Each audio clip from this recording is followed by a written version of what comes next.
औज़ुबिल्लाहि बिस्मिल्लाहिर्रहमानिर्रहीम। अस्सलाम वालेकुम दोस्तों मेरा नाम है आतिफ मजीद। मेरे साथ इस वक्त अमेरिका से मौजूद है मलिक साहब। महबूब साहब सर कैसे हैं आप? ठीक हैं? से ठीक है? जी सर, अल्लाह का शुक्र है। सेहत भी ठीक है, मैं भी ठीक हूँ। उम्मीद है आप भी खैरियत से होंगे।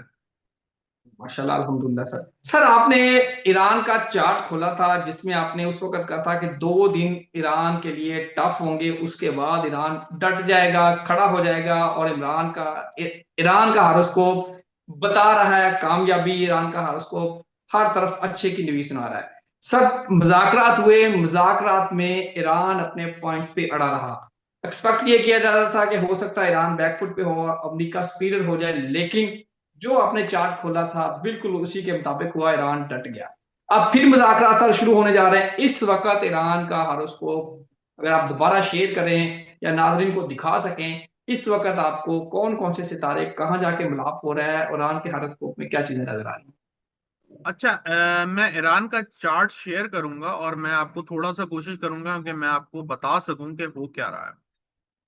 सबसे पहले हम बात करेंगे ईरान के चार्ट के ऊपर। तो आप ये देख सकते हैं, ये ट्रांजिट और नेटल चार्ट दोनों का एक तरह से एक ही स्क्रीन के ऊपर मैं आपको शो कर रहा हूं। तो आप जो मेजर इवेंट हुए हैं ईरान के साथ, तो आप ये देख सकते हैं। अगर करंट दशा देखें तो उनकी Jupiter, Rahu, Saturn, moon, Saturn. तो जुपिटर इनका बाय नेटल चार्ट एग्जॉल्टेड। आप देख सकते हैं फर्स्ट हाउस में एग्जॉल्टेड जुपिटर। जितने भी बुरे योग अगर आपके जायचे में होते हैं उसको संभाल लेता है, उसके ऊपर हावी होता है। लेकिन अब आप ये बोलेंगे कि अगर संभाल लेता है तो ये इनके साथ ऐसा हुआ क्यों? ईरान के ऊपर हमला क्यों हुआ? इतनी बड़ी शहादतें, इतना जानी नुकसान, माली नुकसान, बल्कि इतना सब कुछ क्यों हुआ? तो आप देखें, जब नेटल चार्ट के पीछे अगर जुपिटर आ जाए और उनकी दशा भी एक्टिव हो, 12वें घर का जुपिटर और राहु 8वें में, ये बहुत ही खतरनाक और एक तरह से नुकसान देने वाले एलिमेंट को शो करता है। तो इनका सब कुछ हो चुका हुआ था और रेडी था। और उसके बाद जब मार्स ने इस हाउस में एंट्री दी है पिछले महीने, उसके बाद मर्क्यूरी, मून, तो 8 और 12 शो कर रहा था कि इनका कोई मेजर लॉस होने वाला है। अब आपने जिस तरह कहा कि 2 अप्रैल के बाद जैसे ही मार्स वहां से निकला, उसके बाद आहिस्ता आहिस्ता जितने भी बाकी के प्लेनेट मूव ऑन हुए हैं, उनके हाथ में, जैसे मैंने कहा था, बर्तरी आएगी। उनका जो बुरा टाइम था वो निकल गया है। और अभी मुझे कहीं से भी नहीं दिखता कि अभी ईरान किसी मुश्किल में है। जो जो एक फायरी एलिमेंट थे वो उधर से निकल गए हैं, वो उसके सेकंड हाउस में चले गए हैं। और सेकंड हाउस एक तरह से इनके मामलात को सॉल्व करेगा। वैसे ये नाइन्थ है, लेकिन राहु से मैं गिन रहा हूं सेकंड हाउस। अब जो यहां से आने वाले दिन है, अगर हम देखें, आज 16 तारीख है। इस वक्त मून जो है इनके 8 हाउस में है। फिर किसी तरह का इनके ऊपर प्रेशर बन रहा होगा, लेकिन ये टेम्परेरी। ये अपनी कोई नई डिमांड आपको करते हुए दिखाई दिए जाएंगे, या हो सकता है इन्होंने कोई नई डिमांड कर ली हो। मेरा अभी तक, मेरे यहाँ पे सुबह का टाइम है, मैंने अभी तक न्यूज के ऊपर कोई भी नजर नहीं डाली। और मैंने आपको बताया मैं न्यूज बेस्ड काम नहीं करता हूँ। मैं एक्चुअल में एस्ट्रोलॉजी के ऊपर बायस हूँ, उसी के ऊपर बताता हूँ आपको। अगर आप देख सर सकें, जी आतिफ साहब, अगर आप देख सकें तो आप देख सकते हैं इनके राहु से सारे मेजर प्लैनेट निकल गए हैं। और आने वाले दिनों में मुझे ऐसा लगता है ये बहुत स्ट्रांग पोजीशन में खड़े हुए होंगे। और इनके ओपोनेंट अगेन वो आपको मार खाते हुए दिखाई दिए जाएंगे। तो मुझे नहीं लगता कि इस वक्त जो मामलात हैं वो कुछ बेहतरी की तरफ जाएं। दूसरी तरफ से वो फिर इनके ऊपर कोई ना कोई इल्जाम लगा सकते हैं या इनको धोखा दे सकते हैं। लेकिन ईरान के हाथ में अब मेजर पावर मुझे नजर आती है। 2 3 दिन या 4 या एक हफ्ते का अगर आपको यहाँ, आपने कहा उनके राहु केतु एक तरह से आउट हो गया है। जी, उनके एक्चुअल में अगर आप ये देखें, मैं ट्रांसलेट में बता रहा हूँ, ये देखें, शायद आपको भी पहली दफा देखने का मौका मिल रहा है और मैं चाहता हूँ कि आप भी इसमें से कुछ सीखें। क्योंकि हमारे जो व्यूअर्स होते हैं उसमें से बहुत सारे ऐसे बोलते हैं ये तुक्के हैं, ये बकवास है। ठीक है, आप उसको इस तरह से देखें, मैं इसको साइंस की तरह से देख रहा हूँ। और मैं साइंस की तरह, इंसान को चाहिए कि वो हर साइंस को समझे कि हो क्या रहा है। आप ये देख सकते हैं 8वें घर में राहु है, इनका ट्रांजिट कर रहा है और मून ट्रांजिट कर रहा है। और इधर ही इनका वीनस केतु भी है।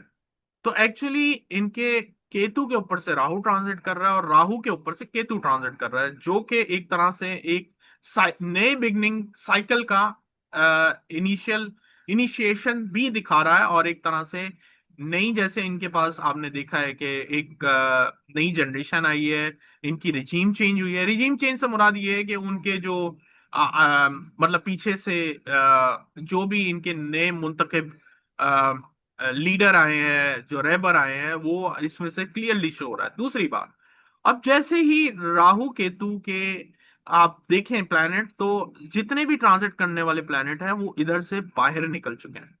पहले इधर एंटर थे, अब ये बाहर कर रहे हैं। एंड मतलब कल से अगर हम देखें तो मामलात ईरान की बेहतरी की तरफ जा रहे हैं, या ईरान कोई ऐसी डिमांड रखने वाला है, या रख भी दियो मुझे नहीं पता, जो कि अमेरिका के लिए सरप्राइजिंग होगी। और सरप्राइजिंगली इसलिए होगी क्योंकि अमेरिका इसको एक्सपेक्ट नहीं कर रहा, और आने वाले दिनों में यही डील जो है इनके गले की हड्डी बनेगी अमेरिका के लिए, या इनके ओपोनेंट के लिए, इसराइल को भी कह सकते हैं। फिलहाल अगर हम अगले 5 दिनों की बात करें तो मुझे ऐसा लगता है कि अगले 5 दिन ईरान की फेवर में ही नजर आते हैं। कम से कम अगर मैं कुछ नहीं बोलूं ना, तो 20 तक तो इंशाल्लाह इनके लिए कोई प्रॉब्लम नहीं है। 20 अप्रैल तक ईरान बहुत स्ट्रांग पोजीशन में नजर आता है मुझे, according to the transit, according to the दशा। 20 तक ईरान सर, अगर यहाँ देखें इनके ओपोनेंट अमेरिका है जी। या ट्रंप है, हाँ जी। उनके हवाले से इसको अगर आप कैलकुलेशन करें तो अच्छा अमेरिका अच्छा, के वो लिए अगले वो 5 वो दिन। बहुत अच्छी आपने बात की। अमेरिका हम 7th हाउस से देखेंगे, 7th हाउस का लॉर्ड इस वक्त 9 से ट्रांजिट कर रहा है। चले, वो तो लॉर्ड 9 से कर रहा है, लेकिन उसके बावजूद आप जो इंपॉर्टेंट बात है वो ये देखें कि उसके ऊपर मार्स ट्रांजिट कर रहा है। और आपको मैंने बहुत दफा बताया, सैटर्न मार्स कॉम्बिनेशन बहुत ज्यादा खतरनाक है। तो 20 तारीख तक मुझे ईरान बहुत ज्यादा स्ट्रांग सिचुएशन में दिख रहा है, अमेरिका बहुत ज्यादा वीक। जैसे वो जैसे मार खाया हुआ होता है इंसान, और उसमें बहुत ज्यादा हर चीज हारी हुई होती है, वैसे हालात दिख रहे हैं। तो अभी हो सकता है ग्राउंड रियलिटी ऑपोजिट हो, लेकिन मुझे सितारे यही बता रहे हैं कि ईरान बहुत स्ट्रांग सिचुएशन में आने वाला है कल से। मे बी ये मैं आपको इस वक्त अमेरिका और पाकिस्तान के टाइम डिफरेंस हो सकता है ईरान ने कोई नई डील्स रख दी हो, या वो आपके सामने आने वाले 2-3 घंटे में आ जाए, कोई बड़ी बात नहीं। डेफिनेटली ये प्रोग्राम हो सकता है कल लगे, हो सकता है अगले दिन बाद लगाऊं। तो यकीनी तौर पे आपने ये फॉलो भी करना है जो मलिक साहब चार्ट खोल के रखते हैं। ऐसा डिमांड होती है कि आप चार्ट से जो गाइड करते हैं वो बड़ा दोस्तों को पसंद भी आता है।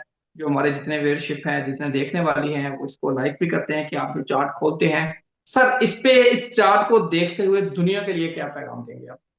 देखें, दुनिया के लिए मैंने पहले ही भी पैगाम दिया है आतिफ भाई, मैंने पहले भी कहा है कि आने वाले दिनों में, स्पेशली स्टार्टिंग फ्रॉम जून, चले मैं मंथली ट्रांजिट को फॉरवर्ड करके दिखा देता हूँ। मतलब इस वक्त अप्रैल है, ये फिर आपका मई आ गया, ये आ गया जून। जून में आप देख सकते हैं जुपिटर इनके फर्स्ट हाउस में वापस एंटर होने वाला है। तो ये तो बादशाह ईरान के। बनने वाले हैं सर। जी सर। जून में ईरान बहुत ज्यादा आपको स्ट्रॉन्ग सिचुएशन में दिखेगा, ये याद रखिएगा। स्टार्टिंग जून ईरान आपको नया मिडिल ईस्ट का बादशाह नजर आएगा, ये बात ध्यान में रख लें आप। बहुत स्ट्रॉन्ग सिचुएशन में आ जाएगा। होंगे प्रॉब्लम, मैं नहीं कह रहा हूं प्रॉब्लम नहीं होंगे, प्रॉब्लम होंगे, लेकिन ईरान जो है एक ऐसी सिचुएशन में होगा कि दुनिया उसको मानेगी। बस इतनी सी बात कहूंगा। सुपर पावर, पावर, एटमी पावर। सर, मैं ये नहीं कह रहा एटमी पावर सुपर पावर, मैं इतना कह रहा हूं कि ईरान को जिस तरह अभी दुनिया देख रही है, उससे कई गुना ज्यादा अच्छी निगाह से और एक अच्छे रुतबे पे मुझे ईरान नजर आ रहा है जून के बाद। अल्लाह ताला सबके लिए आसानियां पैदा करें, आप दुआ करें यकीनी तौर पे दुनिया में अमन आए और अमन से सारी चीजें ठीक हो। अल्लाह ताला आप सबके लिए आसानियां पैदा करें। मलक साहब के लिए दुआ कीजिए, मेरे लिए दुआ कीजिए, जितने देख रहे हैं सुन रहे हैं उन सबके लिए दुआ कीजिए। अल्लाह ताला आप सबके लिए भी आसानियां पैदा करें। आज तक मुझे मलक साहब को दीजिए इजाजत। अल्लाह हाफ़िज़। पाकिस्तान जिंदाबाद।